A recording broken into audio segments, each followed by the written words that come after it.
হচ্ছে না কেন? Yeah. So let's start recording.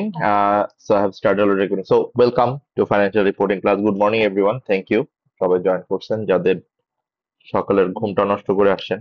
আমারও আসলে ঘুম সকালবেলা ভেঙে গেছে তাড়াতাড়ি আজকে। সো আমি একটু ইন্টারনেটে হয়তো বা প্রবলেম হইতেও পারে, আমি আগে থেকে একটু ডিসক্লেমার দিয়ে রাখতেছি সো দ্যাট আপনারা ইন বিটুইন যদি কারো কোনো শুনতে প্রবলেম হয় একটু আমাকে হোল্ড করে বলবেন। আমরা রেকর্ডিং যেহেতু অন রাখছি, সো আই বিলিভ এটা আসলে খুব একটা প্রবলেম হবে না।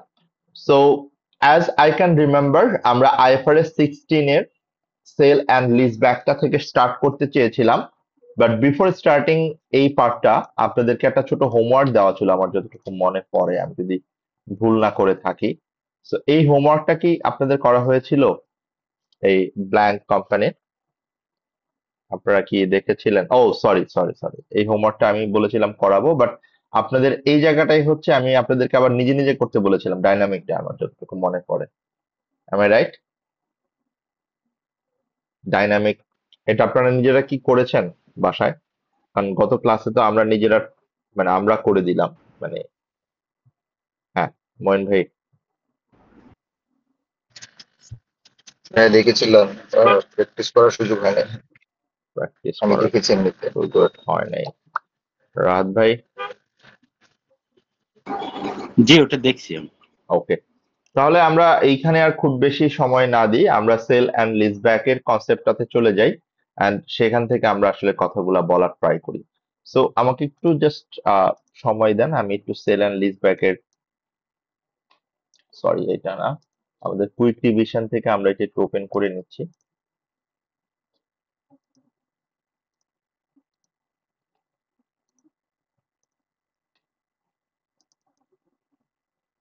ইয়াস, সো আমরা সেল অ্যান্ড লিজব্যাক এই ব্যাপারটা নিয়ে কথা বলবো আজকে, সেটাই বলেছিলাম। সো এইখানে সেল অ্যান্ড লিজব্যাক এর কথাটা বলতে হলে আমাদেরকে আগে এটার ট্রানজেকশনের সিচুয়েশনটা ভালো করে বুঝতে হবে।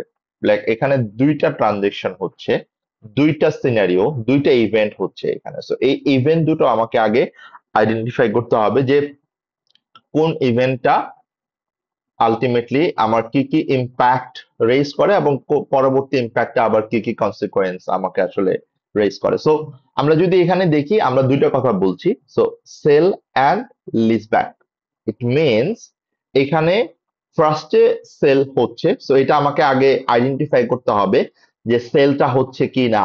ওকে, দেন লিজ ব্যাক, তারপর এটা আবার লিজ নেওয়া হচ্ছে, লিজ ব্যাক নেওয়া হচ্ছে। সো তার মানে এখানে আমার দুইটা ইভেন্ট, দুইটা সিনারিও, একটা হচ্ছে সেলটা হচ্ছে কিনা, সেলটা যদি হয় সেই ক্ষেত্রে next consequence, next scenario lease ব্যাকটার ট্রিটমেন্ট কিভাবে হবে। সো তার মানে আমি যদি আমার এখানে পার্সপেক্টিভটা এভাবে চিন্তা করি যে যখন আমি সেল করছি, like I am the seller, okay, so আমি আবার এটা যখন ইন ফিউচারে সাবসিকুয়েন্টলি আমি যখন এটা লিজ নিচ্ছি, তার মানে seller, I am becoming the lessee, because আমি পরবর্তীতে এটা আবার লিজ নিচ্ছি, অ্যান্ড যে বায়ার সে বেসিক্যালি হয়ে যাচ্ছে লেজর, যে বেসিক্যালি আমাকে লিজটা দিচ্ছে। তার মানে আমরা এখানে ব্যাপারটা যেটা খেয়াল করলাম যে আলটিমেটলি এখানে যখন সেল করা হচ্ছে, সেল করার পর সেলার যখন এটাকে লিজ নিচ্ছে, then the seller becomes lessee, and যার কাছে সেল করছে বায়ার, যখন বায়ার আবার লিস্টটা দিচ্ছে, সো বায়ার বিকামস লেজর। তো এখানে এই পয়েন্টটা আমরা আগে ক্লিয়ার কিনা যে সেলার কিভাবে লিজি হচ্ছে, বায়ার কেন লিজর হচ্ছে, এটা কি আমরা ক্লিয়ার?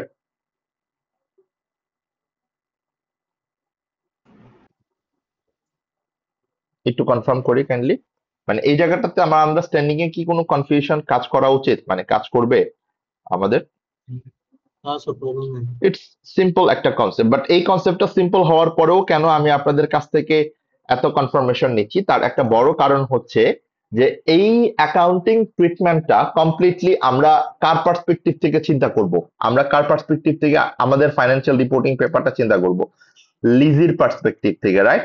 তো যেহেতু লিজির পার্সপেক্টিভ থেকে চিন্তা করব, সো তার মানে আমি সেলারের পার্সপেক্টিভটাই এখানে ফোকাসটা দিয়ে অ্যাকাউন্টিং ট্রিটমেন্টটা আমি চিন্তা করব। সো এখানে আমি ঠিক যে কথাটা বলছিলাম আপনাদেরকে যে সেলার যখন ফিউচারে লিজি হয়ে যাবে, এবং বায়ার যেহেতু লেজার হয়ে যাবে, সো বায়ারের পার্সপেক্টিভ আমার চিন্তা করার আপাতত দরকার নাই, সেটা আমি এসবিআর এ গিয়ে চিন্তা করব। বাট আপাতত আমি আমার লেজারের পার্সপেক্টিভ, আমার সেলারের পার্সপেক্টিভটা আমি চিন্তা করি, মানে লিজের পার্সপেক্টিভটা আমি চিন্তা করি। সেই ক্ষেত্রে আমাদের ফার্স্ট পয়েন্ট হচ্ছে, মানে ভেরি ফার্স্ট পয়েন্ট হচ্ছে আমাকে এইটা ডিটারমাইন করা যে এই যে আমরা বললাম সেল, এই সেলটা আমার কোন অ্যাকাউন্টিং স্ট্যান্ডার্ড অনুযায়ী ডিটারমাইন হয়। সেল এটা ডিটারমাইন হয় অ্যাজ পার আইএফআরএস 15। তার মানে আমি কোয়েশ্চেনে দেখব, অথবা আমাকে কোয়েশ্চেন এক্সামিনার বলে দিবে যে এই যে সেলটা, এই সেলটা আইএফআরএস 15 অনুযায়ী হয়েছে কিনা। ওকে, তার মানে এখানে একটা বড় পোর্শন হচ্ছে connected with IFRS 15। So here is the bridge between IFRS 15 and IFRS 16। তার মানে আমি যে সেলটা করছি, এই সেলটা অ্যাজ পার আইএফআরএস 15 আমার সেল হয়েছে কিনা। যদি অ্যাজ পার আইএফআরএস 15 আমার সেল হয়ে থাকে, তাহলে এটার ট্রিটমেন্ট একরকম হবে।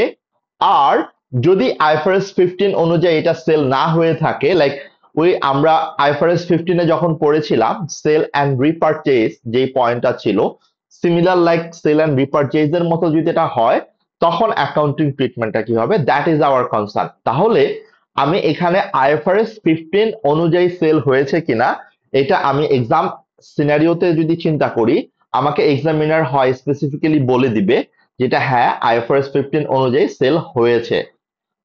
আর সিনারিওতে যদি বলে না দেয় যে এটা আইফারএস 15 অনুযায়ী সেল হয় নাই, তাহলে আমাকে ডিটারমাইন করতে হবে ওই যে স্টেপ গুলো যে আছে 5 স্টেপস মডেল, সেখানকার সব থেকে ইম্পর্টেন্ট যেই আমার স্টেপটা, সেটা হচ্ছে satisfy the performance obligation. Like আমরা যেটাকে বলছি যে ওইখানকার রিস্ক অ্যান্ড রিওয়ার্ডটা ট্রান্সফার হয়েছে কিনা ফ্রম সেলার টু বায়ার, মানে কন্ট্রোলটা কমপ্লিটলি ট্রান্সফার হয়েছে কিনা।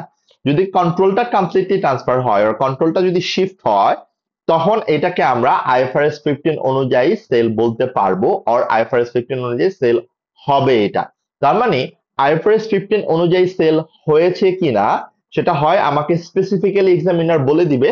বলে দিলে তো আমার এখানে কোনো পয়েন্ট আর আলাদা করে চিন্তা করার কিছু নাই। আর যদি এক্সামিনার বলে না দেয়, তখন আমাকে ডিটারমাইন করতে হবে based on the control transfer, based on the performance obligation satisfaction, যে আমার পারফরমেন্স অব্লিগেশন স্যাটিসফাই করছে কিনা। সো পারফরমেন্স অব্লিগেশন যদি স্যাটিসফাই করে, তার মানে কন্ট্রোলটা শিফট হয়েছে, কন্ট্রোলটা ট্রান্সফার হয়েছে। আর যদি কন্ট্রোলটা ট্রান্সফার হয়, হ্যাঁ, তাহলে আমার এটা সেল হয়েছে as per IFRS 15। That pretty much simple. এবং আমরা এই পার্টটা কনসিডার করব from the knowledge of IFRS 15। Now the next part, এই যে আইএফআরএস 15 অনুযায়ী যে সেলটা হলো, এখন আমার নেক্সট কোয়েশ্চেন হচ্ছে যে এইটা যদি আইএফআরএস 15 অনুযায়ী সেল হয়, তাহলে এটা ট্রিটমেন্ট হবে একরকম। অ্যান্ড যদি আইএফআরএস 15 অনুযায়ী সেল না হয়, যদি এটা আমার অ্যাপারেন্টলি আমি আবার রিপারচেজ করে নেই, এরকম কোনো কনটেক্সট হয়, তখন এটার অ্যাকাউন্টিং ট্রিটমেন্ট আবার একটু ডিফারেন্ট। তাহলে এইখানে আমরা এইটা আগে দেখি যে আইএফআরএস 15 অনুযায়ী যদি সেল না হয়, তাহলে এটার অ্যাকাউন্টিং ট্রিটমেন্টটা কি হবে। বিকজ এই অ্যাকাউন্টিং ট্রিটমেন্টটা pretty much straightforward, pretty much straightforward like sale and repurchase এর মতো। তার মানে আপনি এখানে খুব ভালো করে ডিটারমাইন করলেন যে সেলটা অ্যাজ পার আইএফআরএস 15 অনুযায়ী হয় নাই। তার মানে আমি যদি এখানে এইভাবে আলটিমেটলি একটা ইলাস্ট্রেশন চিন্তা করি, যে আমি মঈন ভাইকে একটা মেশিন সেল করলাম 10 কোটি টাকার, বাট এই মেশিনটা আমার প্রেমিসেসেই রয়ে গেছে, এই মেশিনটার কন্ট্রোল আমার কাছেই রয়ে গেছে। আমি এই মেশিনটা 5 বছরের জন্য মঈন ভাইকে সেল করছি, 5 বছর আলটিমেটলি এটার ইউজ মানে আমি আবার নিজেই করব, আমি আবার এটা লিজ ব্যাক নিয়ে নিলাম, মানে আলটিমেটলি হচ্ছে আমি মইন ভাই থেকে এটা আবার লিজ নিয়ে নিচ্ছি। So it means it's similar like repurchase thing, but এখানে আমি আসলে এই অ্যাসেটটা যেটা করলাম, আমি এই অ্যাসেটটা ইউজ আমি করছি, বাট আমি আসলে এখান থেকে একটা ফাইন্যান্সিয়াল অ্যারেঞ্জমেন্ট করে নিচ্ছি উইথ মইন ভাই। লাইক আমি এখান থেকে একটা ফাইন্যান্স অ্যারেঞ্জ করছি, যেটা আমার ব্যাংক থেকে লোন নিতে গেলে অথবা অন্য কোথাও থেকে লোন নিতে গেলে একটু প্রবলেম হতো। আমি আবার অ্যাসেটটাও আলটিমেটলি আমাকে ইউজ করতে হবে, it's very crucial for my business. তো আমার অ্যাসেটটাও ইউজ করতে হবে, আবার আলটিমেটলি হচ্ছে আমার টাকাটাও দরকার। তো সেই ক্ষেত্রে আমি এটাকে জাস্ট একটা ফাইন্যান্সিয়াল অ্যারেঞ্জমেন্ট করে আমার অ্যাসেটটা আমি ইউজ করছি, আমার প্রেমিসেসই রাখছি, এটা কন্ট্রোলটা আমি শিফট করি নাই। অন দ্য আদার হ্যান্ড যেহেতু আমি সেল করছি, আমি বলছি সেখান থেকে আমি একটা অ্যামাউন্ট নিয়েছি from the buyer. So it's similar like repurchase, but রিপারচেজে যেটা হয় আমি এটা পরবর্তীতে আবার কিনে নেই, এখানে আসলে ওই রিপারচেজের জায়গায় হয়ে যাচ্ছে লিজ ব্যাক। সো অলমোস্ট আমার অ্যাসেটের কন্ট্রোলটা আমার কাছেই রয়ে গেছে এবং এটা ইউজটা আমিই করছি। সো যদি এটা আইএফআরএস 15 অনুযায়ী সেল না হয়, তাহলে the accounting treatment is so simple, like এটা আমার জন্য একটা লোন অ্যারেঞ্জমেন্ট, এটা আমার জন্য একটা ফাইন্যান্সিয়াল লায়াবিলিটি, রাইট? তো এটা আমার জন্য যেহেতু ফাইন্যান্সিয়াল লায়াবিলিটি হবে, আমি যদি আমার পার্সপেক্টিভ, সেলার পার্সপেক্টিভ থেকে চিন্তা করি, যেহেতু আলটিমেটলি আমি এখন আলটিমেটলি হচ্ছে সেল করছি, সো আমি টাকাটা আলটিমেটলি পেয়েছি, আমি যদি টাকাটা পেয়ে যাই, সো সেই ক্ষেত্রে মানে আমি যতটুকু, আমি আবার যখন লিজ দিচ্ছি তাকে, মানে আলটিমেটলি বাইরের কাছ থেকে যখন আমি আবার লিজ নিচ্ছি, সো তখন আমি ওইটার পেমেন্টটা তাকে টাইম টু টাইম দিব। So it's simply like an, আমার মানে আমি যতটুকু ক্যাশ পেমেন্ট করলাম অথবা যতটুকু আমি ক্যাশ পে করছি, so that's part is a asset, but আমি যতটুকু লোন নিলাম, সো আমি যদি এখানে সেল অ্যান্ড লিজ ব্যাকের কথাটা এভাবে চিন্তা করি যে আমি যতটুকু লিজ নিচ্ছি, so that's my financial liability. Like আমি ব্যাংক যত টাকা পেয়েছে ডেবিট, লাইবিলিটি ক্রেডিট। আর বায়ারের জন্য এটা আবার ফাইন্যান্সিয়াল অ্যাসেট, বিকজ আমরা বায়ারের পার্টটা এখানে দেখছি না, বাট আমি সেলারের পার্সপেক্টিভ থেকে চিন্তা করছি। সো আপনি যদি এখানে দেখেন যে সেলারের পার্সপেক্টিভ থেকে সে যখন আলটিমেটলি এটা সেল করে দিবে এবং সেল করে যখন এটা আলটিমেটলি সে লিজ নিবে, এটা তার জন্য একটা ফাইন্যান্সিয়াল লায়াবিলিটি হিসেবে ট্রিট হবে। লাইক আমি যতটুকু ক্যাশ পেয়েছি সেটা আমার জন্য ব্যাংক ডেবিট হবে, ফাইন্যান্সিয়াল লায়াবিলিটি ক্রেডিট হবে, এবং এটার এগেনস্টে যতটুকু আমার আনউইন্ডিং হবে, যতটুকু ফাইন্যান্স চার্জ আমার আলটিমেটলি এক্সট্রা পে করতে হবে, সেটুকু আমার ফাইন্যান্স কস্ট হিসেবে আমি স্টেটমেন্ট অফ প্রফিট আর লসে চার্জ করব, অ্যাজ আমরা এর আগেও যেভাবে এই ধরনের ফাইন্যান্সিয়াল লায়াবিলিটি গুলো অ্যামোর্টাইজ করার মাধ্যমে যেভাবে করে থাকি। তাহলে আমার এখানে কথাটা খুব সিম্পল, সেটা হচ্ছে যদি আমার সেল অ্যান্ড লিজব্যাকের সেলটা আমার আইএফআরএস 15 অনুযায়ী না হয়, তাহলে এটার অ্যাকাউন্টিং ট্রিটমেন্ট আমার জন্য লাইক ফাইন্যান্সিয়াল লায়াবিলিটি, লাইক আ লোন অ্যারেঞ্জমেন্ট। আমি লোন নেওয়ার ক্ষেত্রে যে অ্যাকাউন্টিং ট্রিটমেন্টটা দিই, এখানেও সেম। তার মানে আমি আসলে অ্যাসেটটা অনেকটা মর্টগেজ রেখে আমার বাইরের থেকে আমি টাকা নিয়েছি। সো এটা সেলারের জন্য, লিজের জন্য এটা একটা financial liability. On the other hand, এটা যেহেতু সেলারের জন্য ফাইন্যান্সিয়াল লায়াবিলিটি, বাইরের জন্য এটা financial asset, that you can understand. এইটা, এইটুকু পোর্শনে কি কারো কোনো কোয়েশ্চেন আছে যে আমরা যদি সেল অ্যাজ পার আইএফআরএস 15 না হয়, সেক্ষেত্রে আমার অ্যাকাউন্টিং ট্রিটমেন্ট কি হবে? এই জায়গাটাতে কি কারো কোনো কোয়েশ্চেন আছে?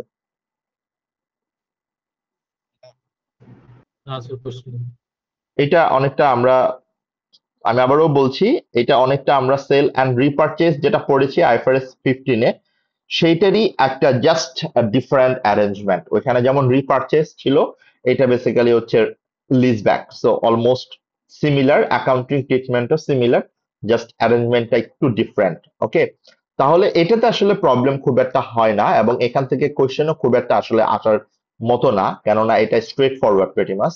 বাট কোয়েশ্চেন যদি আপনাদের আসে, তাহলে লেফট সাইডে যে পোর্শনটা দেখছেন, লাইক ইয়েস আমি এটা অ্যাজ পার আইএফআরএস 15 সেল করেছি, এটার মানে হচ্ছে আমার এই অ্যাসেটের কন্ট্রোলটা পাস্ট হয়েছে, ট্রান্সফার হয়েছে from lessor to, like from seller to buyer. So এই ক্ষেত্রে তার মানে এখানে দুইটা ইনসিডেন্ট হচ্ছে, রাইট? দুইটা ইনসিডেন্ট, দুইটা ট্রানজেকশন। একটা হচ্ছে আমরা সেল করছি, তার মানে আমি যখন অ্যাসেটটা সেল করছি, তাহলে এখানে ইট ইজ সিমিলার লাইক আমি আমার অ্যাসেটটা ডিসপোজ করলে যে অ্যাকাউন্টিং ট্রিটমেন্ট দেই। আপনারা একটু মানে আপনারা একটু জাস্ট রিকল করার ট্রাই করেন যে আইএস 16 মানে হচ্ছে প্রপার্টি প্ল্যান্ট অ্যান্ড ইকুইপমেন্ট, যখন আপনারা ডিসপোজ করে দেন, আপনি যখন সেল করে দেন, ডিসপোজাল এন্ট্রি যখন দেন, তখন এন্ট্রিটা কি হয়? আপনি যে টাকাটা পেয়ে যাচ্ছেন অ্যাসেটটা সেল করে, ক্যাশ ডেবিট, এবং আপনার যে অ্যাসেটটা ছিল সেটার ক্যারিং ভ্যালু ক্রেডিট, লাইক আপনার অ্যাসেটটা আপনার ফাইন্যান্সিয়ালস থেকে রিমুভ হয়ে যাবে, মানে ফাইন্যান্সিয়ালস থেকে এটা চলে যাবে। অ্যান্ড এখানে আপনি এই অ্যাসেটটা সেল করে যত টাকা ক্যারিং ভ্যালু ছিল তার থেকে যদি বেশি টাকা পান, তার মানে এটা আমার জন্য একটা গেইন, যেটাকে আমরা ডিসপোজাল গেইন অথবা লস বলি। আর যেটুকু ক্যারিং ভ্যালু ছিল তার থেকে যদি আপনি কম পেয়ে যান টাকা, তাহলে এটা আপনার জন্য লস, ডিসপোজাল লস। তো সেই ক্ষেত্রে এইটার অ্যাকাউন্টিং ট্রিটমেন্টটা, মানে আমি যদি অ্যাজ পার আইএফআরএস 15 এটাকে সেল করি, সেই ক্ষেত্রে আমার স্টেপ 1 এর অ্যাকাউন্টিং ট্রিটমেন্টটা ইজ সিমিলার লাইক আমরা IAS 16 এর যে প্রপার্টি প্ল্যান্ট এন্ড ইকুইপমেন্টের ডিসপোজালের যে এন্ট্রিটা দিয়েছি সেই এন্ট্রি অনুযায়ী এখানে হবে।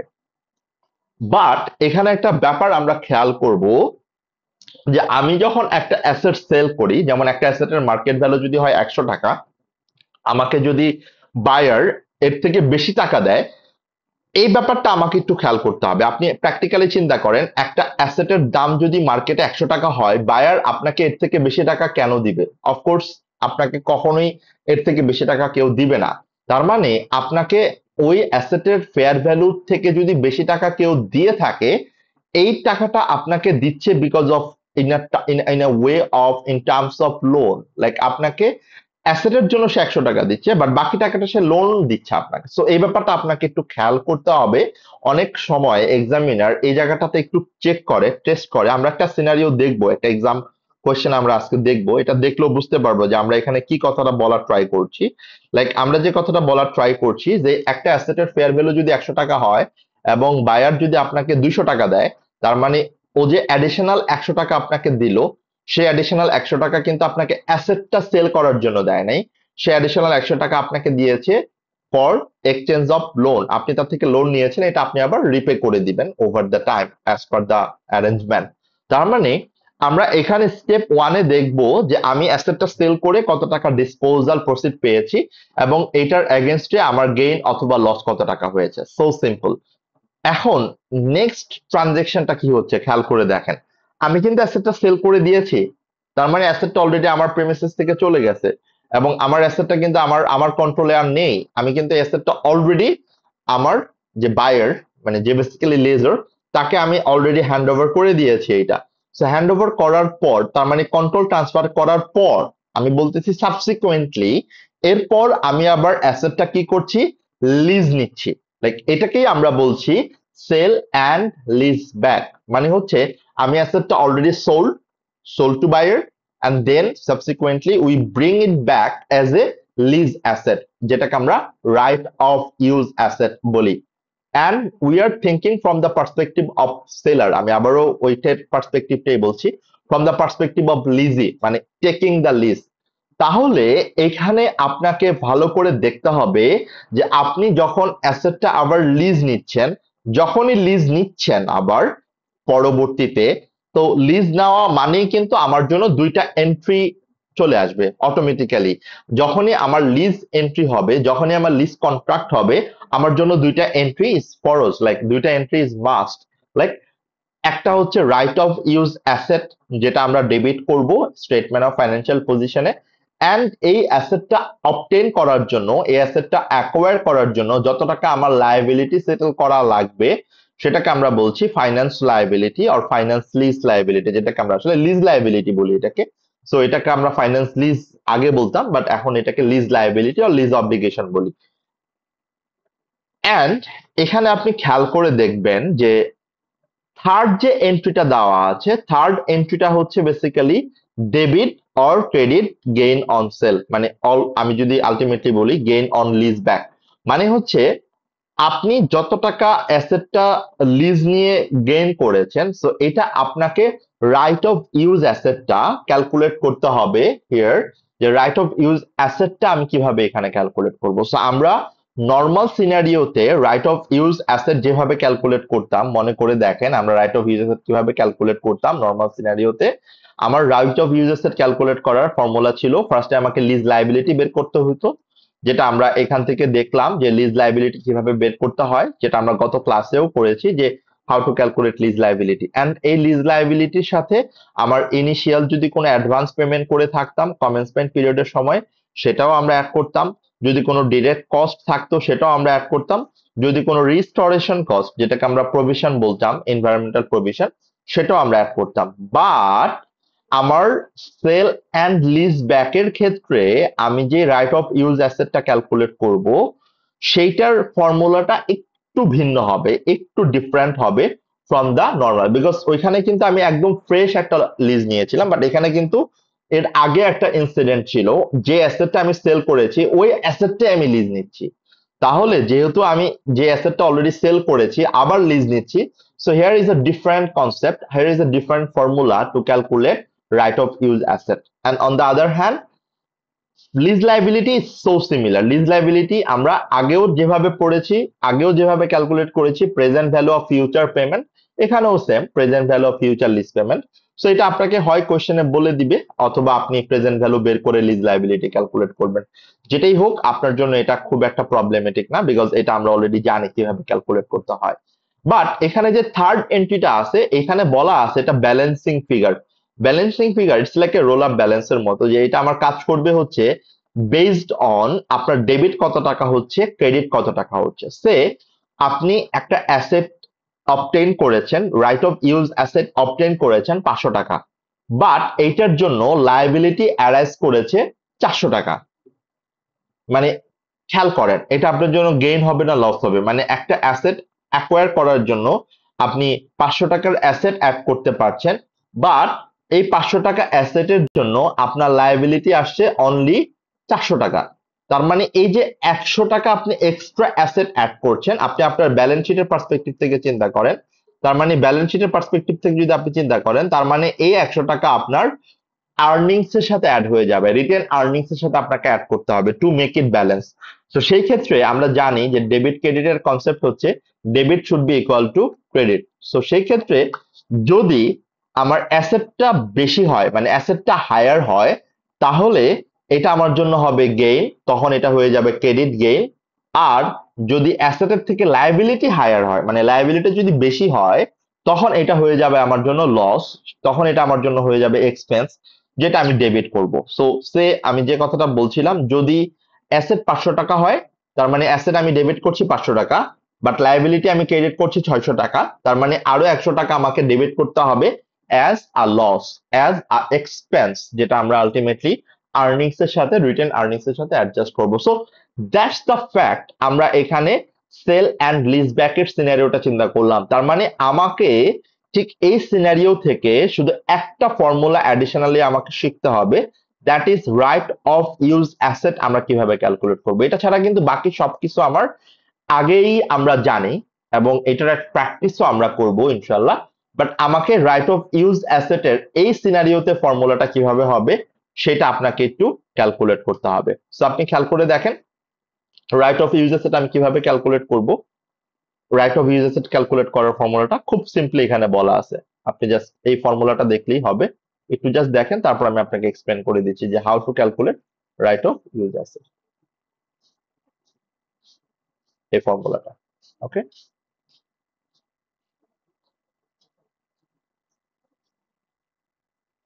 ঠিক এইটুকু ফর্মুলাটা। তার মানে রাইট অফ ইউজ অ্যাসেটের ফর্মুলাটা বেসিক্যালি এটা মিন করছে যে কতটুকু control, like the proportion of control you have retained, like আপনি আপনার যে অ্যাসেটটা সেল করছেন, লাইক আপনার যে অ্যাসেটটা ছিল সেল করার আগে, যে অ্যাসেটটার ক্যারিং ভ্যালু, তার কতটুকু আপনি কন্ট্রোলটা রিটেইন করেছিলেন, লাইক কতটুকু কন্ট্রোলটা আপনার আলটিমেটলি আবার ব্যাক করেছে, হোল্ড করছেন। That's the concept of right of use asset.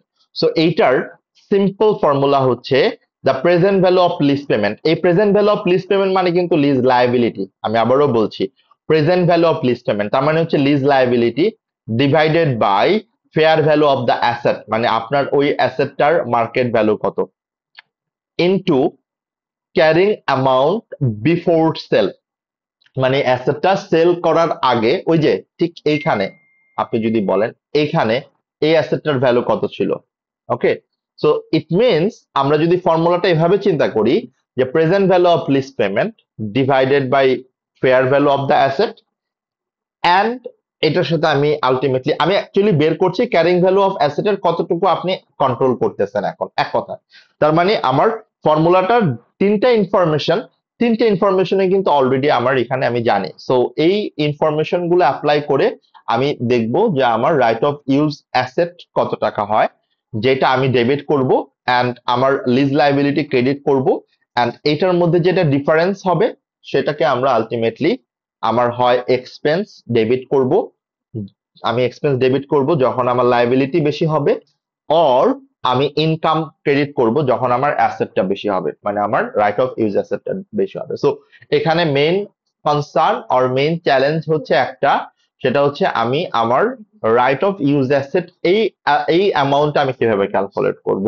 এই অ্যামাউন্ট আমি ক্যালকুলেট করব based on the formula given here, highlighted here, lease liability divided by fair value of asset into carrying amount of asset before sale. আমি অ্যাসেটটা sell করার আগে এই অ্যাসেটের carrying value কত ছিল। ক্লিয়ার ভাইয়ারা? কনফিউশন থাকলে আমরা একটু বলি, আর আমরা একটা কোয়েশ্চেন করলে হয়তো বা আরেকটু ক্লিয়ার হবে। আমরা একটা কাজ করি, আমরা কোয়েশ্চেনটা করে আপনাদের কাছ থেকে কোয়েশ্চেন মানে আপনাদের ফিডব্যাকটা নেই যে আসলে এটার প্র্যাকটিক্যাল ইমপ্লিকেশনটা কিভাবে করতে হয়, ওটা রিলেট করার পরে হয়তো বা আপনার কোয়েশ্চেন থাকতে পারে। তো ওইটার ইমপ্লিকেশনটা আমরা এই এক্সাম্পল থেকে একটু বোঝার চেষ্টা করছি। ওকে, আপনি আগে এক্সাম্পলটা একটু পড়ে ফেলেন যে এক্সাম্পল আমরা কি কি বলছি, এন্ড দেন এটার উপর বেস করে আমরা সিনারিওটা চিন্তা করব। সো আপনি ফার্স্টলি দেখেন, আ সেলার ব্র্যাকেটে দেওয়া আছে লিজি, এটা আলটিমেটলি আপনাকে এভাবে এক্সামিনার বলে দিবে না, বাট যেহেতু এটা আমরা ইলাস্ট্রেশন করছি, সো ইলাস্ট্রেশনটার জন্য বেসিক্যালি আমার এই জিনিসটা আসতেছে। A seller sells a building for $2000, its carrying amount its carrying amount at that time was $1000 and fair value $1800. এই লাইনটা খুব ইম্পর্টেন্ট আপনার জন্য, বিকজ এই লাইনের উপর বেস করেই বেসিক্যালি আপনি ডিসাইড করবেন যে এই অ্যাসেটটার আমার ক্যারিং ভ্যালু কত ছিল, এই অ্যাসেটটার আমার ফেয়ার ভ্যালু কত, অ্যান্ড দেন এটার ক্ষেত্রে আসলে আমার লিজ লাইবিলিটি কিভাবে ক্যালকুলেট করা হয়েছে। সো আপনি যদি একটু দেখেন যে আলটিমেটলি এখানে কিভাবে আমরা পয়েন্টগুলো চিন্তা করছি। একটা অ্যাসেট যেটা বেসিক্যালি $2000 সেল করছে, তার মানে আপনি ক্যাশ পেয়েছেন $2000, it's obvious. It's carrying amount at that time was $1000। ভালো করে খেয়াল করেন, তার মানে সেল করার আগে এই অ্যাসেটটার ক্যারিং অ্যামাউন্ট কত ছিল? $1000। ওকে, এখন আপনি পরেরটা খেয়াল করে দেখেন।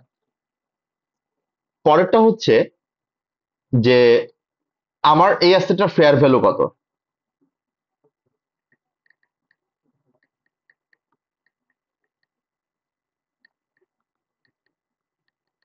একটু দেখেন, 1800 বাট আপনি বিক্রি করে কত পাইছেন?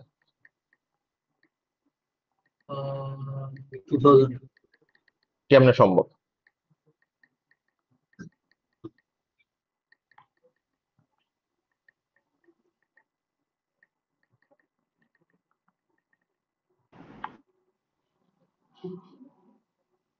পয়েন্ট আমি একটা পয়েন্ট বলেছিলাম, রাইট?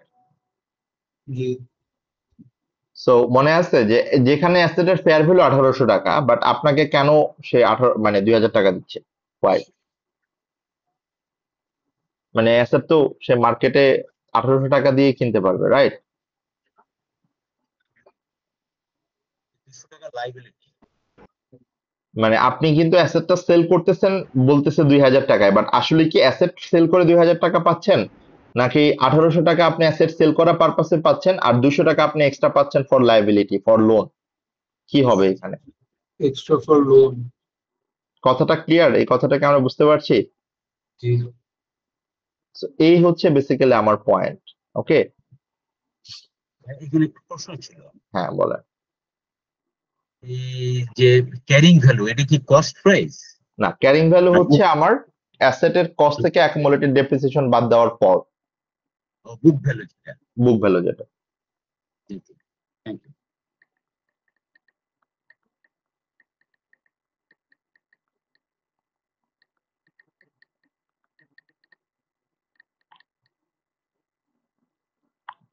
তাহলে আমার এই লাইন থেকে আমি যদি আপনাকে ডাবল এন্ট্রি করতে বলি, জাস্ট সিম্পলি এই লাইন থেকে যদি আপনি ডাবল এন্ট্রি করেন, তাহলে ডাবল এন্ট্রি কি হবে আপনার?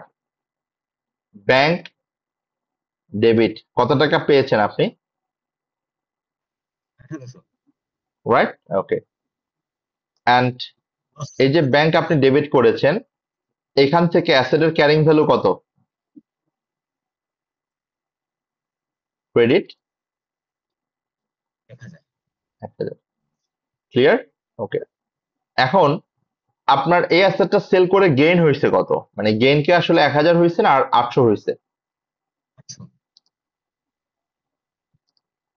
তাহলে গেইন যদি হয় এটা আমার ক্রেডিট, রাইট? তাহলে আমার ডেবিট ক্রেডিট কি মিলতেছে? দেখেন তো। লাইবিলিটি আছে 200।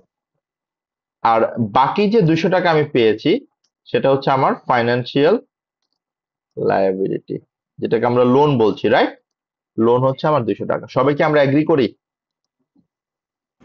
জি স্যার। ওকে।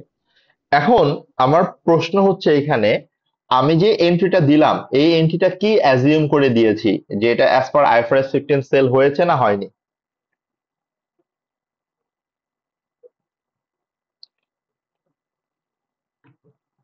যদি এটা আইএফআরএস 15 অনুযায়ী সেল না হইতো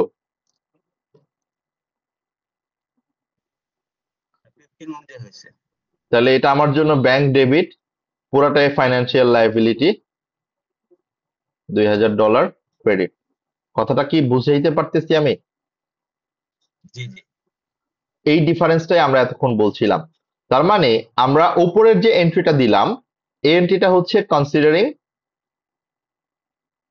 considering the sell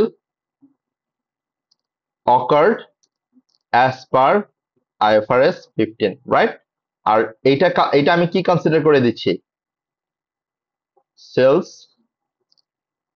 does not occur as per IFRS 15। আমরা কি দুইটার পয়েন্টটা ক্লিয়ার? হ্যাঁ, জি স্যার। ওকে। এখন আসেন পরের লাইনটা কি বলছিল। আমরা জাস্ট এই ফার্স্টের লাইনটা পড়েই এই এন্ট্রিগুলো চিন্তা করেছি, যদিও সলিউশন নিচে দেওয়া আছে, জাস্ট আমি লাইন বাই লাইনে আপনাদেরকে সলিউশনটা একটু কনসিডার করার জন্য বলছিলাম। পরের লাইনটা হচ্ছে, খেয়াল করে দেখেন, পরের লাইনটা যদি আমরা সিম্পল চিন্তা করি যে the seller then lease back the building for 18 years, তার মানে পরবর্তীতে সেলার আবার এটা লিজ নিয়েছে 18 বছরের জন্য এবং প্রতি বছর সে পে করবে কত করে? $120 করে, এবং পেমেন্টটা করবে হচ্ছে এরিয়ারে। তার মানে এখানে আমাকে অনেক বছরের কিন্তু একটা মানে ডিসকাউন্টিং করে প্রেজেন্ট ভ্যালু বের করতে হবে যদি কোয়েশ্চেনে আমার প্রেজেন্ট ভ্যালুটা দেওয়া না থাকে। বাট আমরা দেখব আমার এখানে প্রেজেন্ট ভ্যালুটা দেওয়া আছে। প্রেজেন্ট ভ্যালুটা কই দেওয়া আছে? এই যে দেখেন, কি প্রেজেন্ট ভ্যালু আছে? The interest rate is 4.5%, which result in a present value of annual payment of 1459।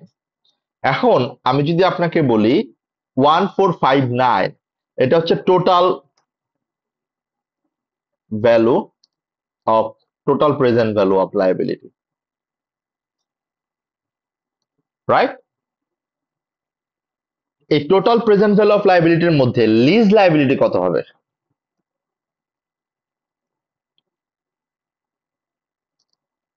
এই টোটাল প্রেজেন্ট ভ্যালুর মধ্যে কি এই $200 অলরেডি ইনক্লুডেড না এখানে?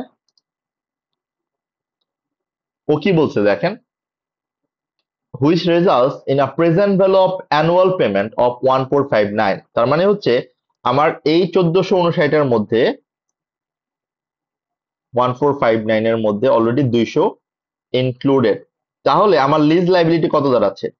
1259।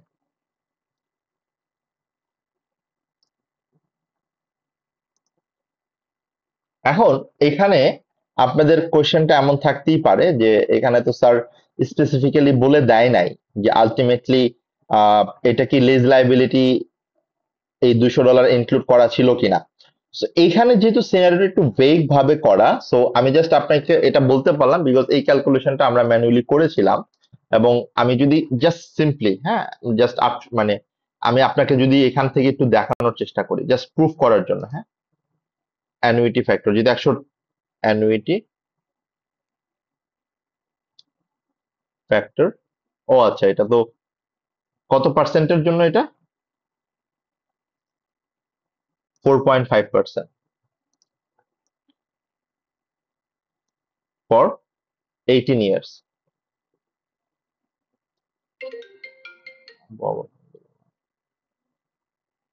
হ্যাঁ বো,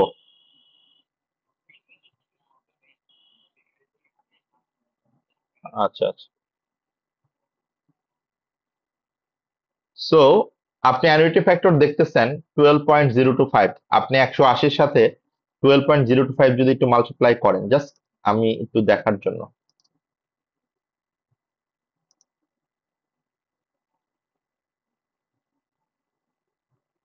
ইন্টু 180 ঠিক ছিল আমার? I don't know.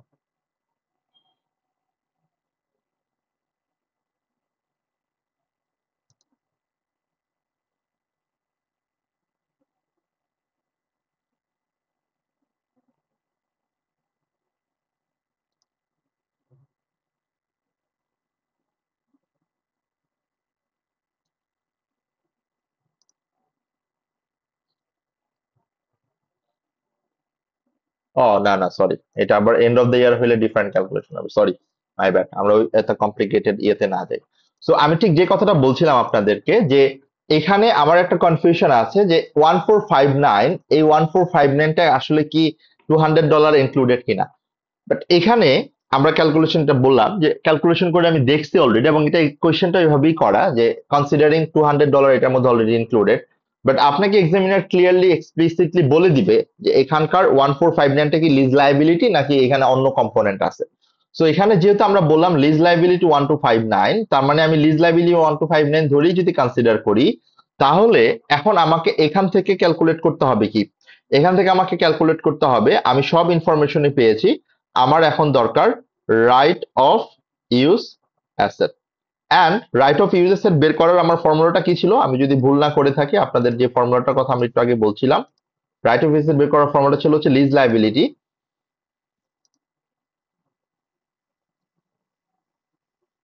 যেটা হচ্ছে 1259 divided by fair value of asset, যেটা হচ্ছে আমার, আমি যদি ভুল না করে থাকি, $1800, ইনটু ক্যারিং ভ্যালু কত ছিল, ক্যারিং ভ্যালু অফ অ্যাসেট $1000। এখন আপনারা জাস্ট 2টা মিনিট এটার রাইট অফ ইউজ অ্যাসেট এর অ্যামাউন্টটা ক্যালকুলেট করে ফেলেন, এন্ড ডাবল এন্ট্রিটা আপনারা কমপ্লিট করেন। আমি জাস্ট 2টা মিনিট আসছি। ওকে, এটার জাস্ট ডাবল এন্ট্রিটা আপনারা করেন।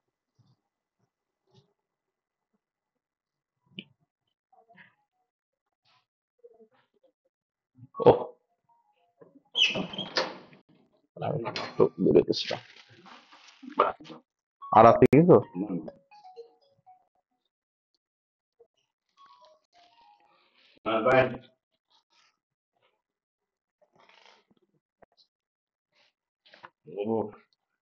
বাড়ি খানাগার আল্লাহ শুরু করতে পারি আমি পুকুরে আলমাদুর বাড়িটা হয় না আমি তো ঢুকে গেছে ঢুকে গেল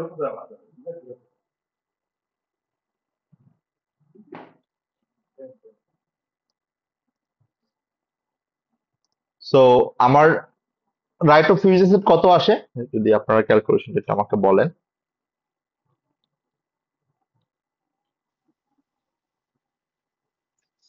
699 1259 divided by 1800 into 1000, 699 মানে 700 হইতে পারে আর কি। ওকে, সবাইকে আমরা এগ্রিড? जी सर।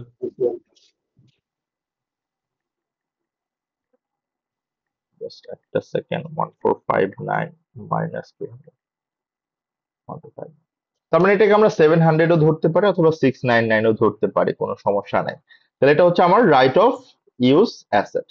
ওকে, তাহলে রাইট অফ ইউজ অ্যাসেট যদি আমার 699 হয়, তাহলে এটা আমার ডেবিট।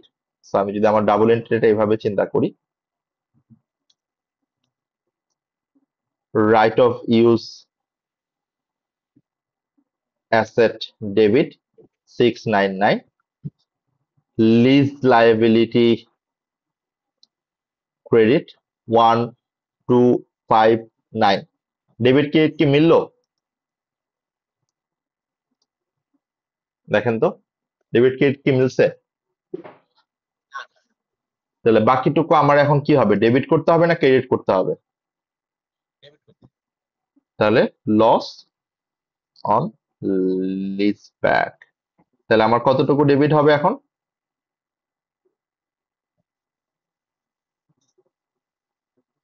1259 কত?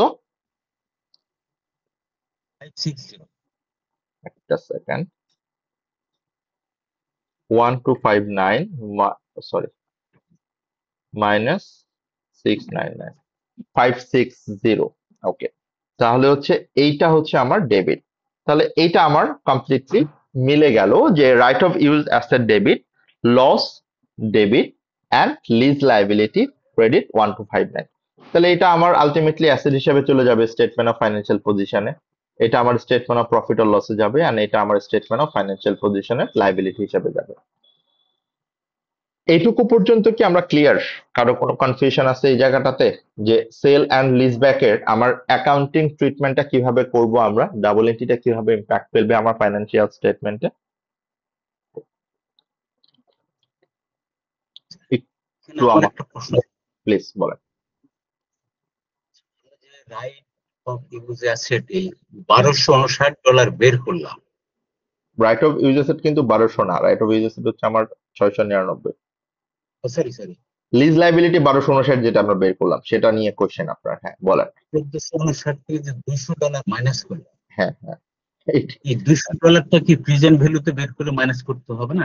হ্যাঁ, এটা আমি আপনাদেরকে এই জন্যই আমি এই জায়গাটায় আমি বলছিলাম আপনাদেরকে, এটা আমি ক্যালকুলেশন করে দেখতে চাচ্ছিলাম ওইখানে। হ্যাঁ, মানে এই $200 যেটা আছে, এই $200 বেসিক্যালি এখানে কিন্তু এক্সপ্লিসিটলি বলা নাই যে এই 1459 এর মধ্যে কি $200 আছে কি নাই।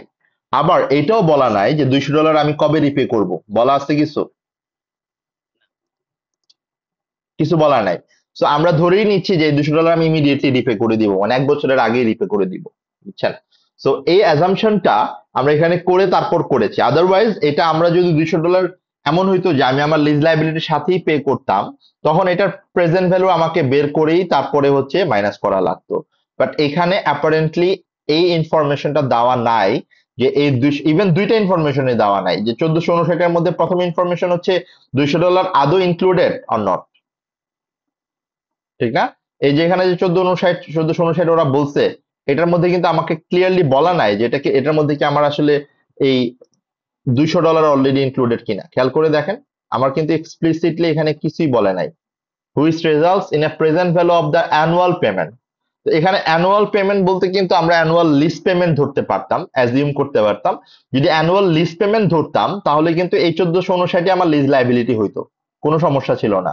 বাট আমরা এখানে কনসিডার করে নিয়েছি যে অ্যানুয়াল পেমেন্ট 1459 এর মধ্যে $200 আমার এটা ইমিডিয়েট একটা ফাইন্যান্সিয়াল লাইবিলিটি, যেটা আমি এই বছরে রিপে করে দিব। লাইক এটাকে আমরা আলটিমেটলি 1 বছরের পরে রিপে করব না, 1 বছরের পর যদি রিপে করতাম তখন ওইটারও প্রেজেন্ট ভ্যালু করে দেন বাদ দেওয়া লাগতো। কথাটা বুঝতে পারছি?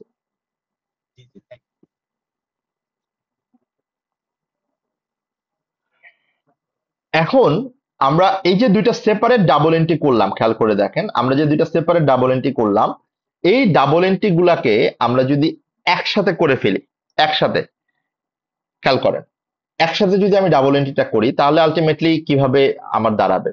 সো আমি কিন্তু আমার এই যে আমার যেই গেইন অথবা লস, আপনি যদি ভালো করে দেখেন যে আমার এখানে গেইন কত ছিল, 800 ছিল, এখানে আবার লস কত, 560। তাহলে এই দুটাকে আমি যদি আলটিমেটলি অফসেট করে দিই, অথবা আমি যদি এই দুটাকে আলটিমেটলি হচ্ছে একসাথে করে ফেলি, মানে ফুল এন্ট্রি করি, মানে যেটাকে আমরা এমবেডেড বলি, রাইট, কম্বাইন্ড বলি, কম্বাইন্ড আমি ডাবল এন্ট্রি যদি করি, কম্বাইন্ড ডাবল এন্ট্রি করলে আমার কি হবে?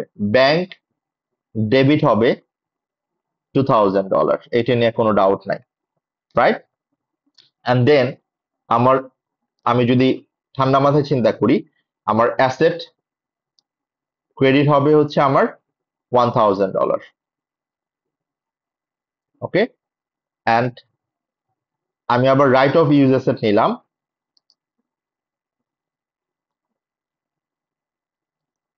এইটা ডেবিট হবে হচ্ছে আমার 699। আমার ফাইন্যান্সিয়াল লায়াবিলিটি ক্রেডিট হবে হচ্ছে আমার $200,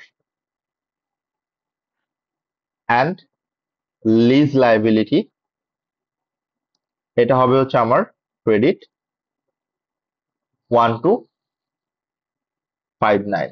ওকে, এখন আপনি যদি ডেবিট এবং ক্রেডিট কম্বাইন করেন ডেবিট এবং ক্রেডিট কিন্তু ম্যাচ হয় না এখানে। আমার ডেবিটে কত আছে? 2001 তিন, সরি, আমি এটাকে একসাথে নিয়ে আসি, ক্রেডিটের এখানে নিয়ে আসি।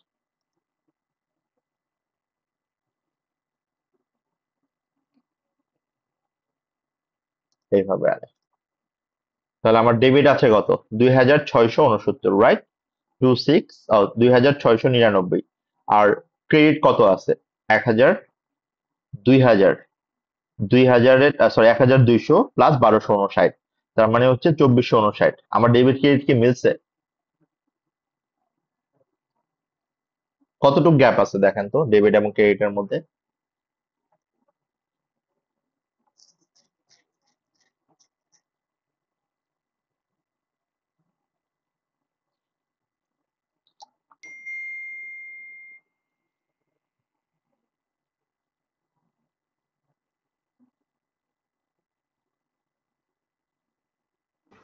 স্যার 250 মতন গ্যাপ। and এই 250 এক্সাক্ট অ্যামাউন্টটা বলেন। এই 250 এইটার যে ক্রেডিট, 240।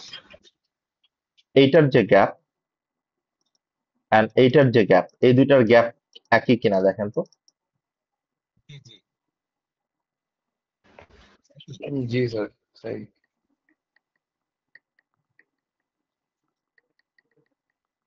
$240। তাহলে কি আমরা বুঝতে পারতেছি?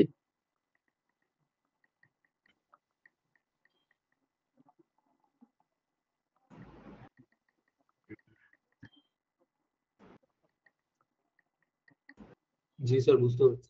ওকে, তাহলে আমার এখন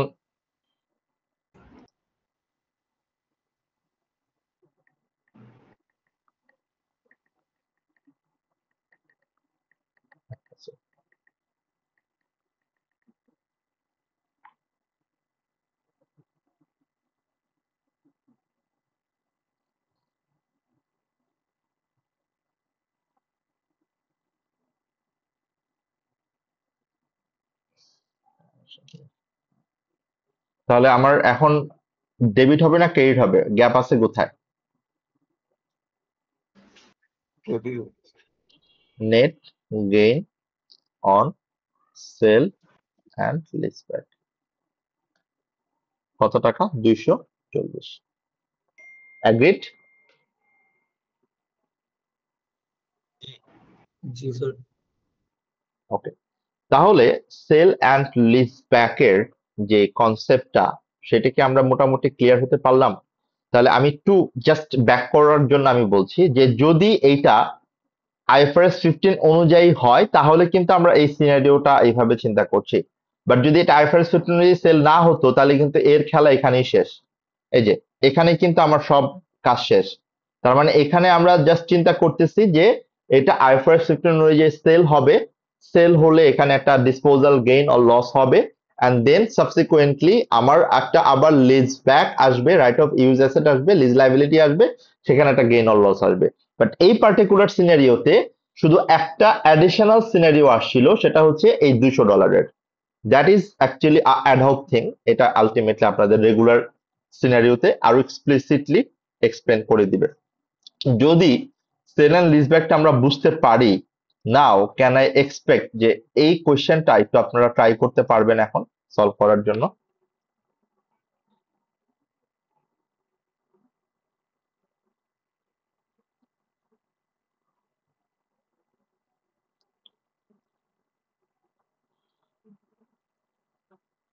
পসিবল?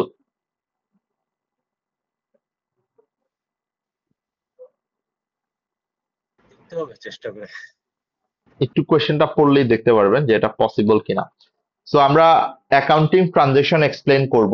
রিকোয়ারমেন্ট ইজ সিম্পল, আমরা যে কথাটা এতক্ষণ বলছিলাম। On 1st January 2004, blank sells an item of equipment to Fume for its a fair value of $1 million. তার মানে এখানে ব্ল্যাঙ্ক সেল করছে একটা ইকুইপমেন্ট, কত টাকা? Market value $1 million. এবং কবে সেল করছে? 1st January 2004, মানে বছরের শুরুতে। The equipment had a carrying amount $800,000 prior to sell. তার মানে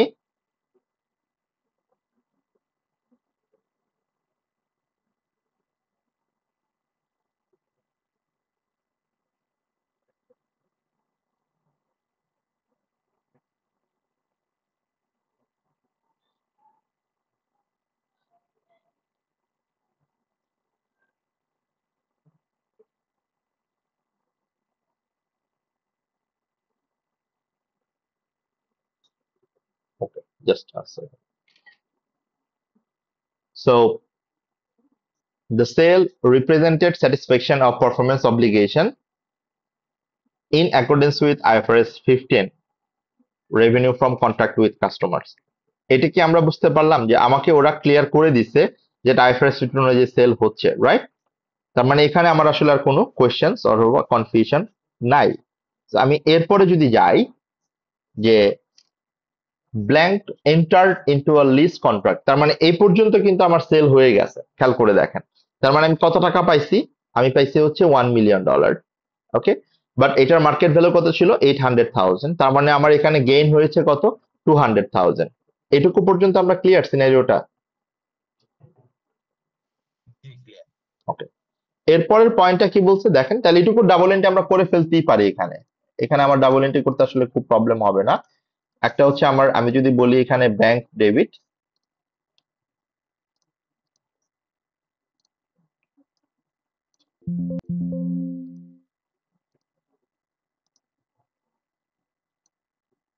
ব্যাংক হচ্ছে আমার ডেবিট, কত টাকা আমি এখান থেকে পাচ্ছি? $1 মিলিয়ন। অ্যান্ড আমার অ্যাসেটটার মানে ইকুইপমেন্টটার ক্যারিং ভ্যালু ক্রেডিট, যেটা হচ্ছে 800,000। তাহলে আমার গেইন কত টাকা? গেইন অন ডিসপোজাল হচ্ছে এটা, এটা। ওকে, দ্যাটস দ্য ডাবল এন্ট্রি।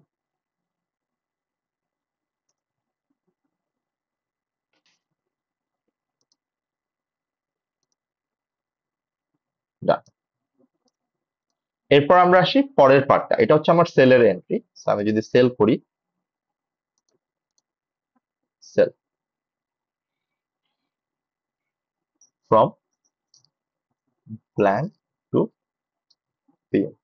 ওকে, এটা হচ্ছে আমার সেল গেল। ওকে, এখন আসি পরের সিনারিওটা কি হবে।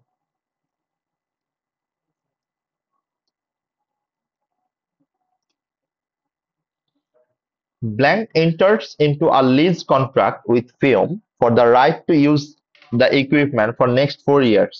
তার মানে এ কত বছরের জন্য লিজ নিচ্ছে? 4 বছরের জন্য। Annual payment 200,000 are due to at end of each year.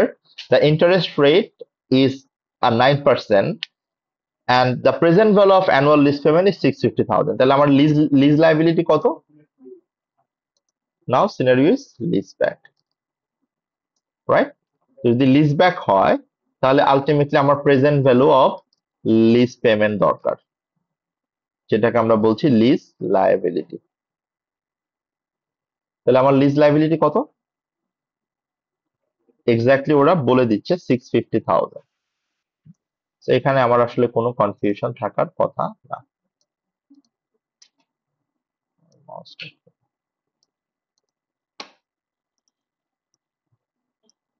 ওকে, এখন এটার আমার ইন্টারেস্ট রেট কত?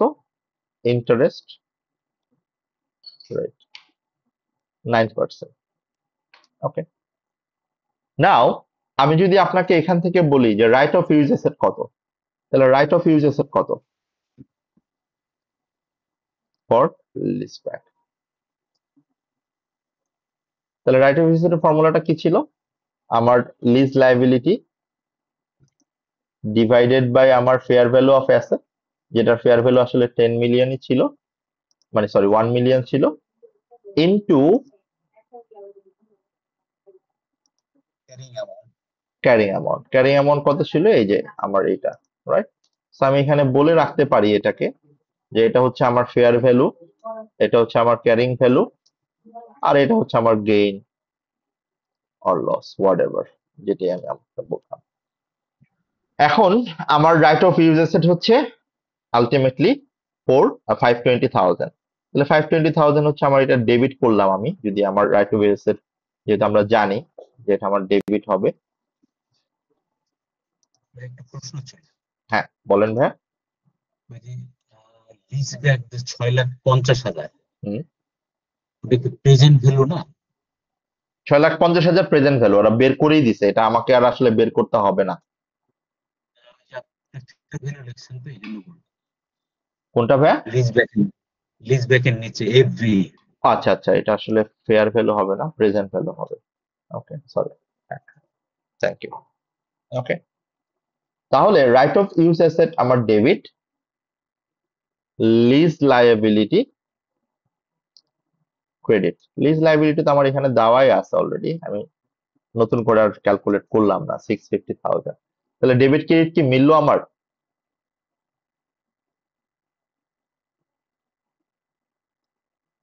মিলছে? না, মিলে না, তাহলে বাকিটুকু আমার কি? Loss. Loss on lease back. তাহলে আমার লস কত টাকা? এইটা 130। মাইনাস এটা, দ্যাটস ইট। তাহলে এটা হচ্ছে আমার লিজ ব্যাকের পয়েন্ট। এখন আসি পরের পয়েন্ট আসলে কি হবে, যেহেতু এখানে 4 বছরের জন্য আমাকে বলছে, আমি ওইটাও আপনাকে একটু দেখাই দিই। এরপরে হচ্ছে আমার অ্যামোর্টাইজেশন, রাইট? অ্যামোর্টাইজেশন।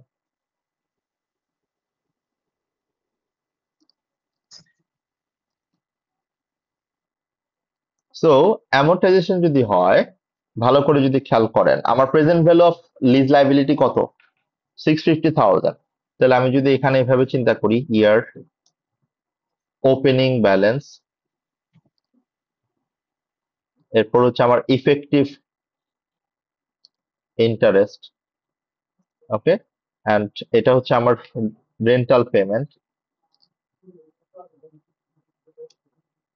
যেটা মাইনাস হবে অ্যানুয়াল রেন্টাল পেমেন্ট। ওরা কি বলছে না যে এটা এরিয়ারে হয়? এই যে দেখেন, at end of each year. আর এটা হচ্ছে আমার ক্লোজিং ব্যালেন্স। তাহলে কিভাবে হবে ক্যালকুলেশনটা? আমার ইয়ার 1, 2, 3 and 4। সো আমার প্রেজেন্ট ভ্যালু কত? প্রেজেন্ট ভ্যালু হচ্ছে এই যে 650,000। এটার ইফেক্টিভ ইন্টারেস্ট রেট কত পার্সেন্ট? 9%। ওকে, এন্ড অ্যানুয়াল পেমেন্ট আমি কত করে করি? 200,000। ওকে, এখন এখানে আমার ইফেক্টিভ রেট অলওয়েজ ওপেনিং ব্যালেন্সের উপর হবে, এটা ইনটু 9%। এটাকে আমরা F4 দিয়ে লক করে দিব, সো দ্যাট এটা আমার সেম থাকে। এন্ড রেন্টাল পেমেন্ট, এটা অলওয়েজ 200,000ই হবে, সো এটাও আমরা F4 দিয়ে লক করে দিব।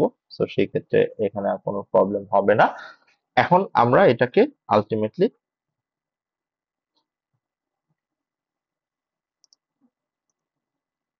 ওকে, তাহলে আমার সিনারিওটা কি দাঁড়ালো? সিনারিওটা দাঁড়ালো হচ্ছে আমার বছরের শুরুতে লিজ লাইবিলিটি ছিল 6,50,000, সেটার সাথে আমার আরো 9% ইন্টারেস্ট অ্যাড হয়েছে, মানে আমার আরো 58,500 এর লাইবিলিটি অ্যাড হয়েছে।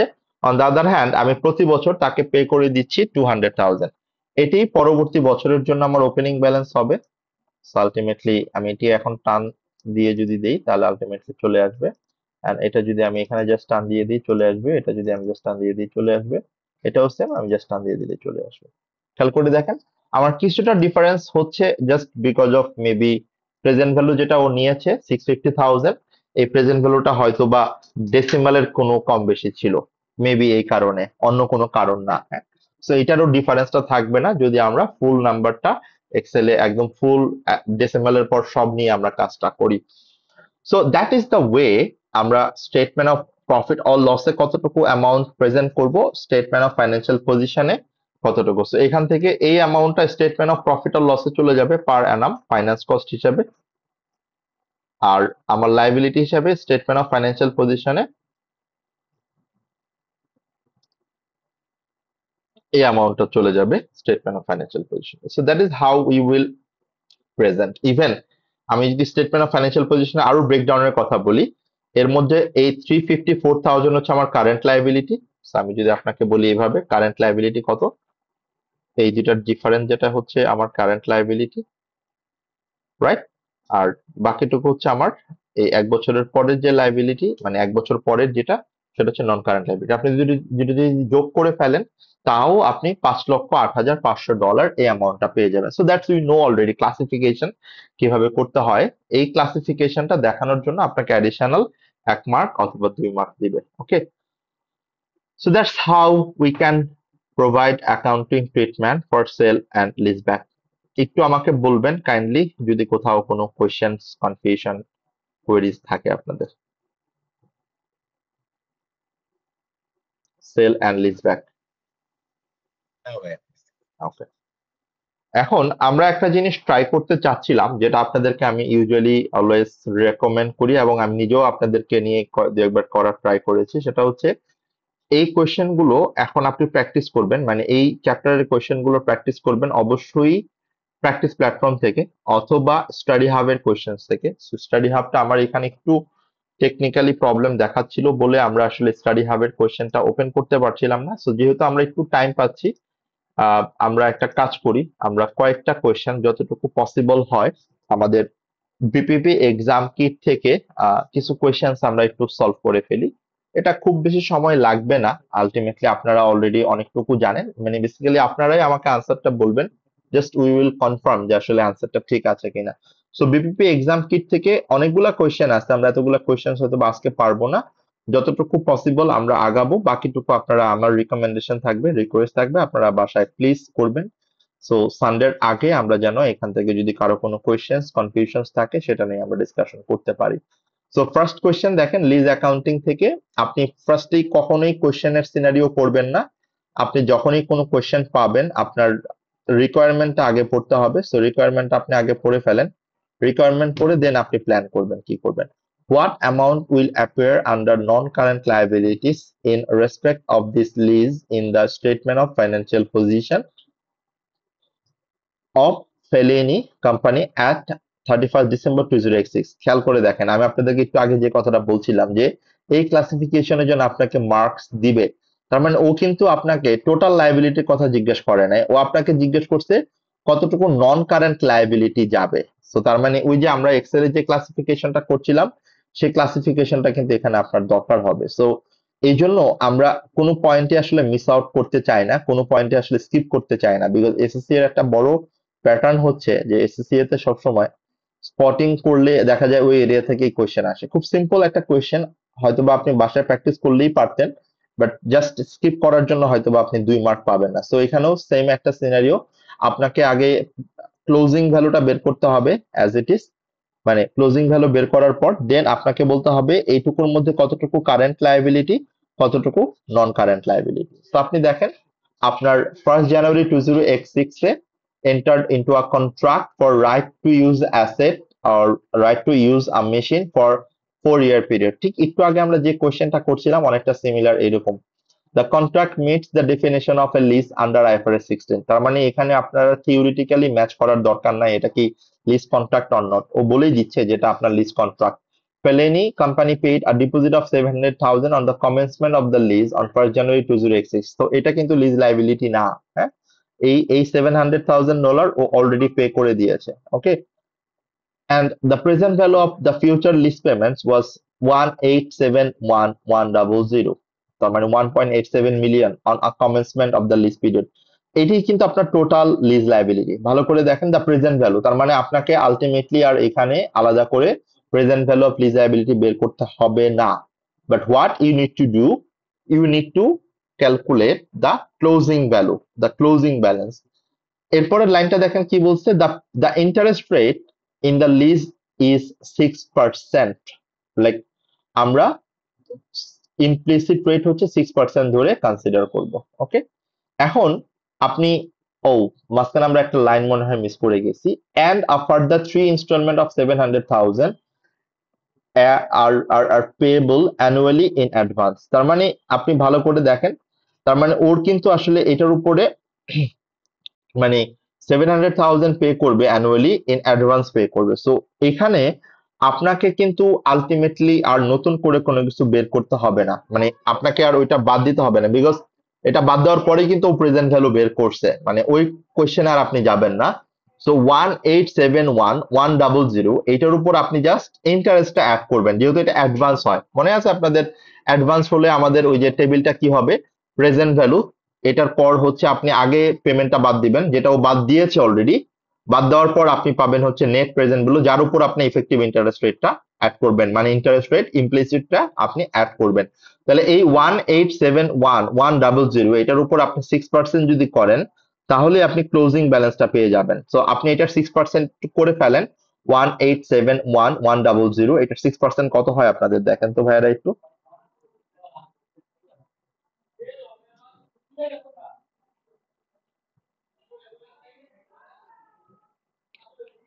কত হয় দেখেন তো একটু ভাইয়ারা, একটু বলেন আমাকে। 1,12,266। তাহলে 1,12,266, রাইট, 266।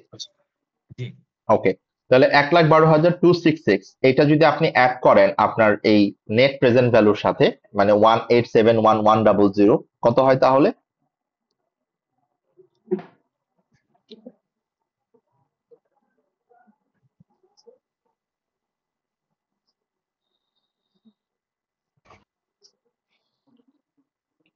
$19,83,83,366। আই বিলিভ বি নাম্বারটা রাইট, বি। জি okay, but the question was asked, আপনাকে কোয়েশ্চেনে বলছে যে টোটাল লাইবিলিটি কত, মানে টোটাল লাইবিলিটি কত স্টেটমেন্ট অফ ফাইন্যান্সিয়াল পজিশনে যাবে। আপনাকে কি বলছে? আপনাকে বলছে যে টোটাল কারেন্ট লাইবিলিটি বাদ দেওয়ার পর, তাহলে এই 19,30,366 এইটা একটু ভালো করে দেখেন, 31 ডিসেম্বর 2026 এ এরপর এক বছরের মধ্যে আপনাকে পে করতে হবে কত, নেক্সট 1 ইয়ারের মধ্যে আপনাকে পে করতে হবে আপনার একটা ইনস্টলমেন্ট কত দিতে হবে, 700,000। সো এই 700,000 বাদ দিলে যেটা থাকবে সেটাই হচ্ছে আপনার নন কারেন্ট লাইবিলিটি। তাহলে 19,83,366, এইটা থেকে আপনি 700,000 বাদ দিলে যে অ্যামাউন্টটা পাবেন সেটাই হচ্ছে আপনার জন্য নন কারেন্ট লাইবিলিটি। এটা একটু ডিফারেন্ট ভাবে আমরা কেন করতে হচ্ছে, বিকজ পেমেন্টটা অ্যাডভান্স আপনাকে পে করতে হয়, এন্ড পেমেন্ট অ্যাডভান্স হলে সো উই নো আমার নেক্সট ইনস্টলমেন্ট কত, এন্ড উই নো এটা আমাকে বছরের শুরুতেই দিতে হবে, এন্ড উই নো আমি এই বছরেরটা অলরেডি পে করে দিছি ওকে, ঠিক না? তো এই বছরেরটা তো আর আমার লাইবিলিটি নাই, এই বছর ইনস্টলমেন্ট আমার 4টা ইনস্টলমেন্ট, এর মধ্যে একটা ইনস্টলমেন্ট আমি আমি ফার্স্ট ইয়ারের শুরুতেই দিয়ে দিছি, বাকি 3টি ইনস্টলমেন্ট আমি এক বছর করতে, তার মানে প্রতি বছর আমার কারেন্ট লাইবিলিটি থাকবে 7 লাখ, মানে প্রতি প্রতি বছর শেষে, আর নন কারেন্ট লাইবিলিটি থাকবে জাস্ট ক্লোজিং ব্যালেন্স থেকে 7 লাখ বাদ দিলে যেটা হয়। আমি কি আমার প্র্যাকটিক্যাল অ্যাসপেক্ট থেকে চিন্তা করে এটার আনসারটা করতে পারছি? লাইক আমি বুঝতে পারছি যে what I was trying to say, যে পয়েন্টটা কি ছিল, ক্লিয়ার? ওকে, তাহলে আনসার কিন্তু বি না, আনসার কিন্তু সি, 1283366। তো এটা একটু ভালো করে খেয়াল করব যে আপনাকে কি টোটাল লাইবিলিটি কত সেটা জিজ্ঞেস করছে নাকি আপনার নন কারেন্ট লাইবিলিটি কত সেটা জিজ্ঞেস করছে, রাইট? ক্লিয়ার? জি ওকে, এরপরে আমরা আসি 11 number, 111। Identify whether each of the following statement indicates or does not indicate that a contract contain a lease under IFRS 16। মানে হচ্ছে আলটিমেটলি আপনার ওই যে লিজ কন্ট্রাক্টের যে ইন্ডিকেটর গুলো যেটা আমরা বলছিলাম, সো এখানে আপনাকে এই ডেফিনেশন অনুযায়ী লিজ কন্ট্রাক্টের ইন্ডিকেটর বলতে হবে যে এই 4টা স্টেটমেন্টের মধ্যে কোনগুলো হচ্ছে আমার লিজ কন্ট্রাক্টের ইন্ডিকেটরস এন্ড কোনগুলো আমার লিজ কন্ট্রাক্টের ইন্ডিকেটরস না, জাস্ট থিওরি।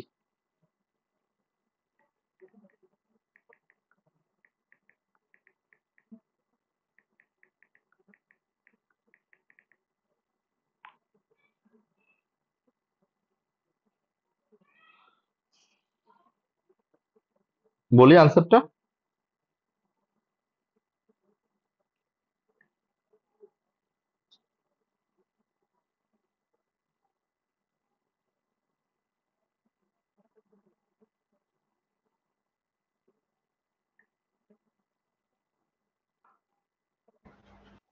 প্রথমটা তো ইন্ডিকেট করে যে লিজ কন্ট্রাক্ট। ওকে, তাহলে প্রথমটা হচ্ছে indicate that contract contains a lease. Okay, perfect. তাহলে প্রথমটার অপশন হবে হচ্ছে আমি এটা সিলেক্ট করব। দ্বিতীয়টা ownership and the asset is transferred at end of the lease term, ওই যে যেটা আমরা বলছিলাম আমরা যে লং টার্ম লিজ গুলোর ক্ষেত্রে কি হয়, একটা অপশন থাকে যে ওনারশিপটা ট্রান্সফার করার একটা অপশন থাকে, তাহলে এটাও কন্টেন করে, রাইট? এটাও লিজ কন্ট্রাক্টের একটা ফিচার।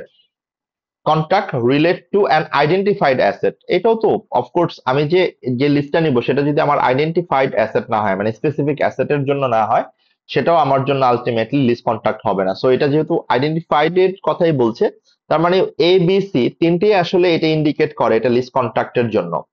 বাট সি নাম্বার কি বলছে, মানে ডি নাম্বার কি বলছে, if it suits them to do so the lessor can substitute an identical asset, মানে হচ্ছে যে এখানে আলটিমেটলি যখন লিস্টটা দেওয়া হয়, আমরা এটা কি বলি, লিস্ট দেওয়া মানে কি, কন্ট্রোলটা কার কাছে চলে যায়, লিজরের থেকে লিজের কাছে চলে যায়। বাট এখানে কি বলছে যে এখানে যদি লিজর চায় তাহলে এই আইডেন্টিক্যাল অ্যাসেটটা আবার সে আলটিমেটলি অল্টারনেট করতে পারে, মানে কন্ট্রোলটা আমার লিজরের কাছে রয়ে যায়, যেটা আসলে আমার লিস্ট কন্ট্রাক্টের ডেফিনেশন মিট করে না। বিকজ লিস্ট কন্ট্রাক্টের ডেফিনেশন মানে হচ্ছে একবার লিজ হওয়ার পর এটা সাবস্টিটিউট করা, এটা কোনো কারণে কন্ট্রোল করা, এটা কোনো কারণে আলটিমেটলি রিস্ক অ্যান্ড রিওয়ার্ড যাই হোক সবকিছু লিজের কাছে থাকবে, নট লিজরের কাছে।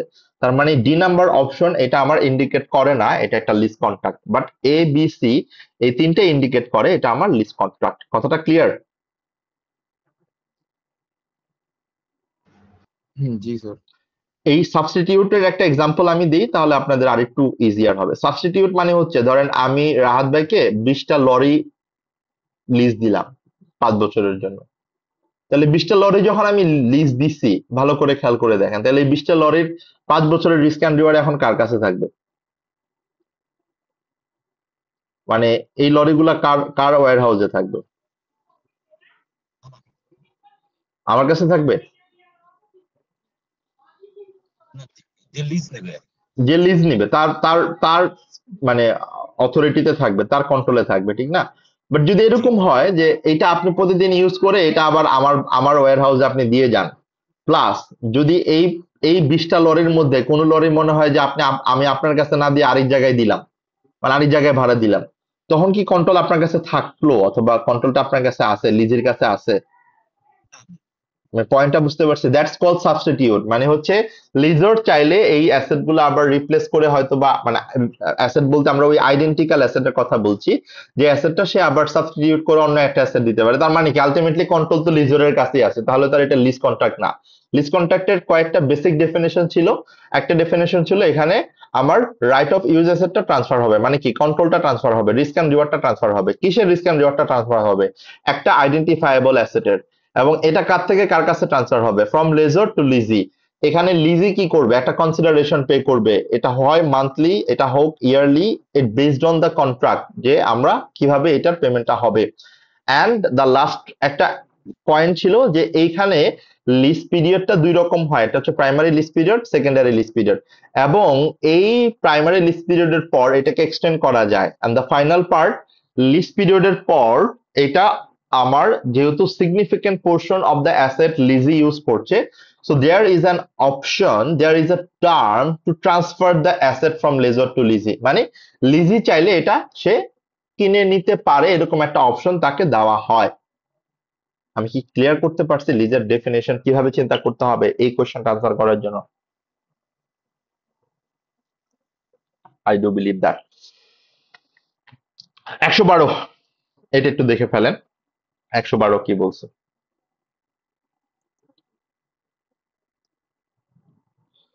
Requirement: what is the total charge to profit or loss in respect of this lease at 31st March 20x8? মানে হচ্ছে আমার 31st March 20x8 এ আমার টোটাল কত টাকা স্টেটমেন্ট অফ প্রফিট অর লসের চার্জ হবে? সিম্পল কথা।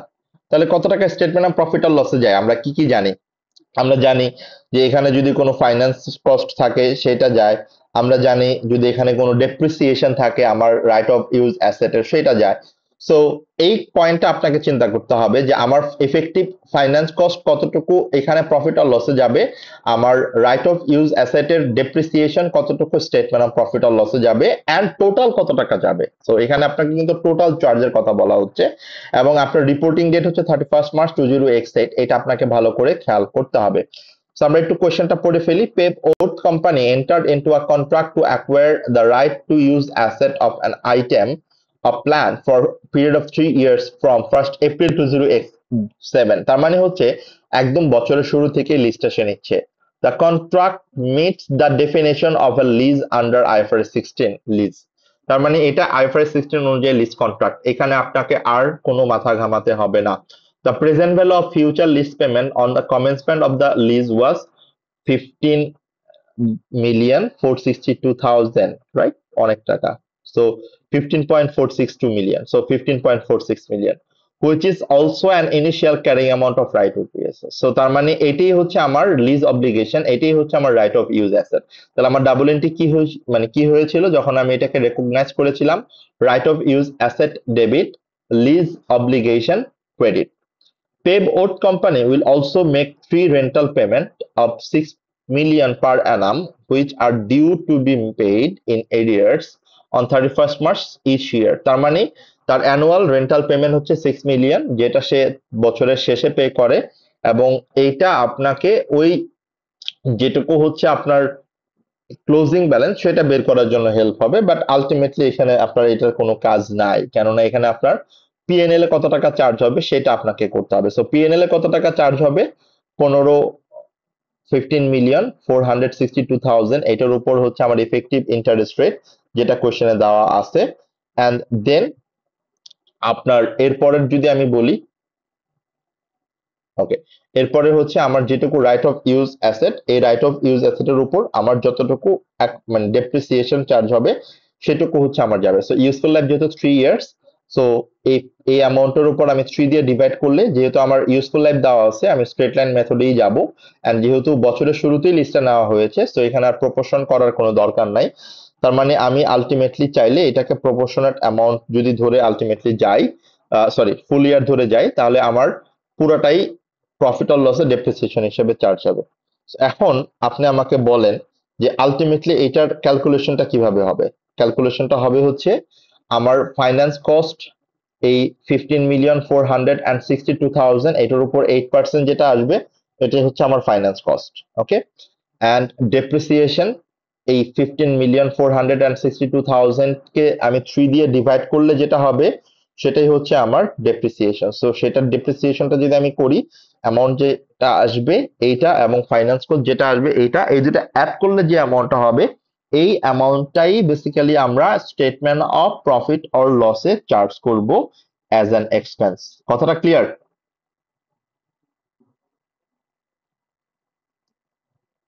তাহলে অ্যান্সার কি হবে 112 নম্বরে? আমি একদম পুরো আপনাকে ইন ডিটেলসে বলার ট্রাই করেছি। So now give me the answer of 112 question number. এটা এক্সেলে করলে খুব সময় লাগবে না।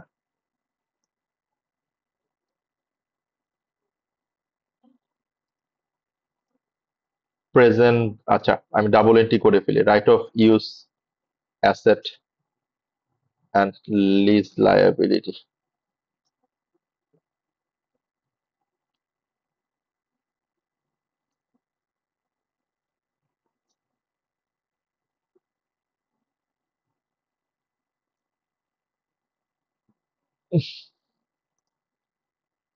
অ্যামাউন্ট আমার যদি ভুল না হয়ে থাকে এটাই ছিল 15,462,000, 15,462,000। ওকে, এখন আমরা আসি ফাইন্যান্স কস্ট। ফাইন্যান্স কস্ট হবে হচ্ছে এইটার 8%, এন্ড আমরা আসি depreciation on right of use asset.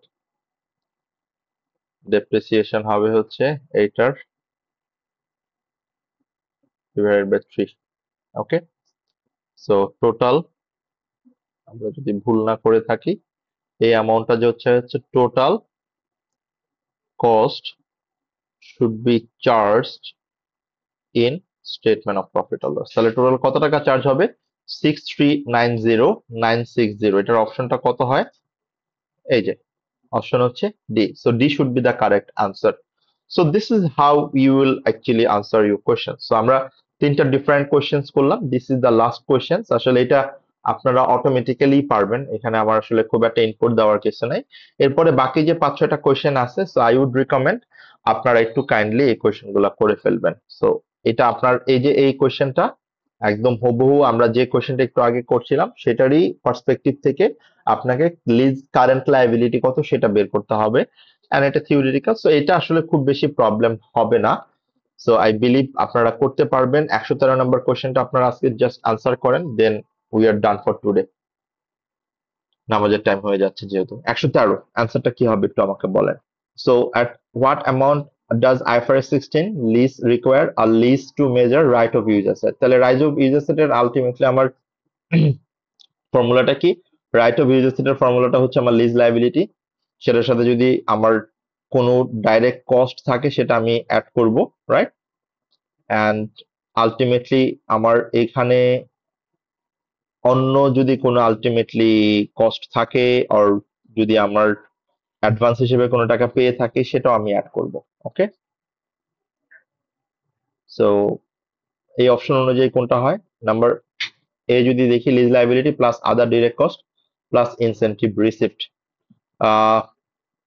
এইটা তো আলটিমেটলি আমার অন্য কষ্ট থাকতে পারে, আমরা বাকি অপশনগুলোও দেখি, that is a one considered factor. But incentive রিসিপ্টটা বেসিক্যালি হচ্ছে এটা আমার অ্যাসেটের ভ্যালুটাকে কমাই দিবে, নট প্লাস করবে। সো এটা একটু ভালো করে খেয়াল করব। এটা যদি আমরা ডেফিনেশন সময় ইনসেন্টিভ রিসিপ্ট বলতে আমরা বুঝাচ্ছি লাইক আমি এটা দেওয়ার ক্ষেত্রে যদি এমন হয় যে কোনো অ্যাসেট থেকে আমি বেনিফিট পেয়েছি অলরেডি, সেটা লাইক নট আমি পে করছি, সো পেমেন্টটাই তো আমার ক্যাপিটালাইজ হয়।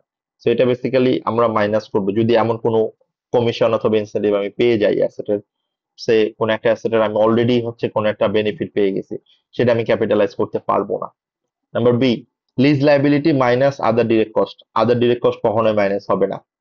Number C, lease liability plus other direct cost, হ্যাঁ ঠিক আছে। Plus amount paid before or on commencement date, হ্যাঁ এটাও ঠিক আছে। ইয়েস, ইনসেন্টিভ রিসিপ্ট আমরা বাদ দিব। So C should be the appropriate correct answer for lease asset. So একটা নতুন জিনিস শিখলাম, খেয়াল করে দেখেন। সো এটা যত সিনারিও আমরা আসলে প্র্যাকটিস করব, এই জিনিসগুলো তত আমাকে অ্যাড করবে আমাদের পয়েন্টের সাথে, আমাদের কনসেপ্টের সাথে, নলেজের সাথে। So that's the part of beauty of the practice. আমরা প্র্যাকটিস যত করব তত আমরা নতুন নতুন জিনিসের সাথে ফ্যামিলিয়ারিটি আলটিমেটলি হবে। So that's all for today. আমরা আজকের জন্য এখানেই শেষ করছি। সো যদি আপনাদের এইটুকু পর্যন্ত কোনো কোয়েশ্চেন্স থাকে, we are open for questions, otherwise tata, bye bye আজকের জন্য। হ্যাঁ, এক্সাম কি বিপিপি পড়াই ভালো? এটার বিপিপি এক্সাম কিট, এবং আমরা রিকমেন্ড করি বিপিপি এক্সাম কিটটা হচ্ছে আপনারা একটু পরে করেন। আগে আপনারা এসএসসি এর যে প্র্যাকটিস প্ল্যাটফর্ম, এসএসসি এর যে স্টাডি হাব, হ্যাঁ সেখান থেকে প্র্যাকটিস গুলো আগে করেন, যেটা আমি অলওয়েজ প্রেফার করি। এবং এসএসসি স্টাডি হাব আপনাদের সবারই মাই এসএসসি অ্যাকাউন্ট থেকে আপনারা অ্যাক্সেস করতে পারবেন, অথবা আপনি গুগলে যদি সার্চ দেন এসএসসি স্টাডি হাব, সেখান থেকেও আপনি পাবেন। ওকে, আচ্ছা, এই যে তোমার একটা প্রশ্ন আছে। ঠিক আছে। আর এক্সাম কোশ্চেন কত মার্কের আসতে পারে? এক্সাম কোশ্চেন জি জি, কোনটা থেকে ভাইয়া? মানে এই লিস্ট থেকে। আইফারেস 16, এটা ওই ইয়ের মতো, আইফারেস 9 ওগুলোর মতো 3 মার্ক, 2-3 মার্কের কোশ্চেন থাকে। ওকে, জি ঠিক আছে, জি, thank you, sir. ঠিক আছে, তাহলে আল্লাহ হাফেজ। জি, আসসালামু আলাইকুম। ঠিক আছে।